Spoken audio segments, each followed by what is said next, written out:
All right, sir, with that, I'd like to thank you for taking out the time and speaking to us on NewsX. On that note, viewers, we're shifting focus to some other information. We're now breaking down exactly how powerful the twin earthquakes in Venezuela really were, because the numbers here are, of course, staggering. Remember, on Wednesday evening at around 6:04 local time, the earth shifted violently beneath northern Venezuela. Not once, but twice, that too within seconds of each other. The first quake measured a magnitude of 7.2, and less than a minute later, just about 38 to 40 seconds according to the US Geological Survey, a second even stronger quake struck at a magnitude of 7.5 on the Richter scale. Now, seismologists call this rare phenomenon a doublet. That is, two major earthquakes essentially stacked on top of each other, dramatically amplifying the damage on the ground. So how much energy are we actually talking about? Now, using the standard scientific formula seismologists use to convert earthquake magnitude into raw energy, the first quake, that is the 7.2 magnitude quake, released approximately 4 petajoules of energy. And the second larger 7.5 quake released roughly 11 petajoules. Now add those together and you get a combined release of approximately 15 petajoules of energy. This all was unleashed in under a minute beneath one of the most densely populated regions of the country. Now, a single petajoule on its own doesn't mean much to most of us. So let's translate that into something more tangible. We are taking into consideration the atomic bomb that was dropped on Hiroshima in 1945, which released the equivalent of 15 kilotons of TNT. And when you do that math, the first 7.2 quake alone released energy equal to roughly 63 Hiroshima bombs. And the second, that is the 7.5 earthquake, was nearly 3 times of that, equal to about 179 Hiroshima bombs. Therefore, the combined total for both earthquakes comes out to approximately 242 Hiroshima-sized atomic bombs. And this all went off in the span of less than a minute. To put that in independent context, a seismology professor cited by international outlets separately estimated that the second quake alone released energy equivalent to around 2 million tons of TNT, or roughly 180 atomic bombs, which lines up almost exactly with our own calculation. You can see all the statistics on the side of our screens.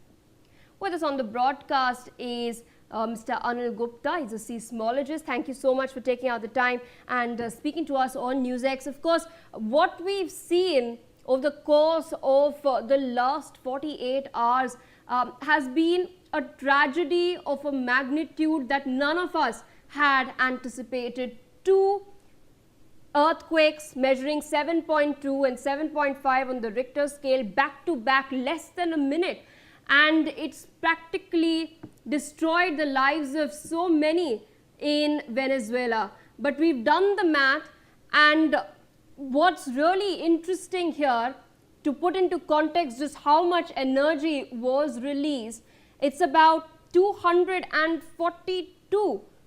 It's equivalent to 242 Hiroshima-sized atomic bombs, and that's what the people of Venezuela had to suffer.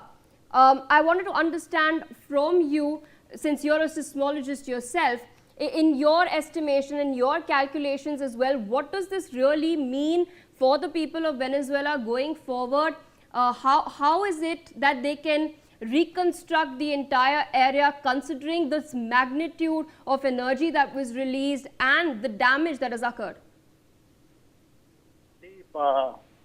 This is very important point to understand that any major earthquake is a huge game of energy, and as you were narrating, the manifold of Hiroshima size, I totally agree with that. But what is important here that this size of magnitude is quake was very much possible, and we should not forget the previous earthquakes like the Haiti earthquake or Nepal earthquake also, and 2001 Bhuj earthquake in India. So similar earthquakes occurred in the past. In fact, this was 7.2 and 7.5. The earthquake of 8.0 is also possible. Only the challenge is that when it occurs, we do not know. So kills the people. Actually, it is the building that kills. So anticipating this, that such kind of earthquakes are very much possible. How do we look at our construction? And now when the reconstruction will start, that is the litmus test. Are we going to recreate the risk by reconstructing the same kind of buildings, same kind of infrastructure, same kind of bridges which existed in the past? Or we would be focusing a new design, which is a earthquake resilient design, and looking at the material, looking at the location, looking at the land stability, liquefaction potential, all that. And the lessons are there, like the Haiti earthquake recovery program and Nepal earthquake recovery program. While it is also important that it takes long time. It is not a night, just one night or 2 night game. It may take years. So the kind of devastations that we have seen, it has in fact shaken not only the land or not only the infrastructure, it has shaken the administration and the government also, because it has huge economic cost.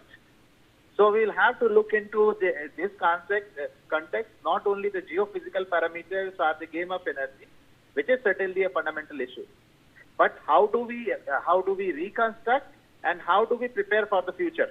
Because in future also such earthquakes will be possible. So this is the most important thing. Absolutely. You mentioned, some of the prior large earthquakes that we've seen. Incidentally, what comes to my mind is what happened in Japan in about 2011. That was a major earthquake that triggered a tsunami. That was itself 9.0 on the Richter scale, that triggered about energy equivalent to about 2 million such bombs. But Japanese, of course, have experience with this. Therefore, they have built their infrastructure in such a manner. How do you think the Venezuelans should really proceed from here? Because as a country, they've been embroiled in a lot of controversy for a very long time. The people, of course, and their economic model has stagnated their growth for quite a while. I would say that there are three major factors which make a very important interplay. One is technology, and now we have the technology. In fact, the normal kind of buildings and the earthquake resilient buildings, not much great economic difference. It may make a difference of 10 to 15% more cost than the usual buildings, and which you can easily match by reducing the reducing the size of the building, and then you make it the earthquake resilient. But the second and third aspects are even more important. The second aspect is the governance. How the administration and the governance looks at this, and there in fact the national and local government, but also the international players. There are many international bodies like UNDRR, UNDP and others. They also make a good interplay. Red Cross is there. And then the bilateral cooperation, for example, many countries, including India, has offered support in terms of disaster. So it should not be only limited to rescue and relief, but also the sharing the lessons of the earthquake recovery program. Like India led the earthquake recovery program of Nepal also. A large part of Nepal earthquake damage was taken care by India by dealing with the recovery program. Very huge reconstruction program was dealt. So that is important. And the third point is the most important: how do people's mindset changes? How does it people's thinking improves? And that is important. So it requires a huge investment in capacity building, the translating technical know-how into simpler languages, the training of engineers and masons and contractors who are into the construction business are even approving they providing permissions to they construct the buildings or enhance the buildings, and then the behavioral dimensions. That's also very important. That what are the things people give focus on, and as a cross-cutting issue, poverty, economic challenges certainly are going to play important in the context of Venezuela that we see.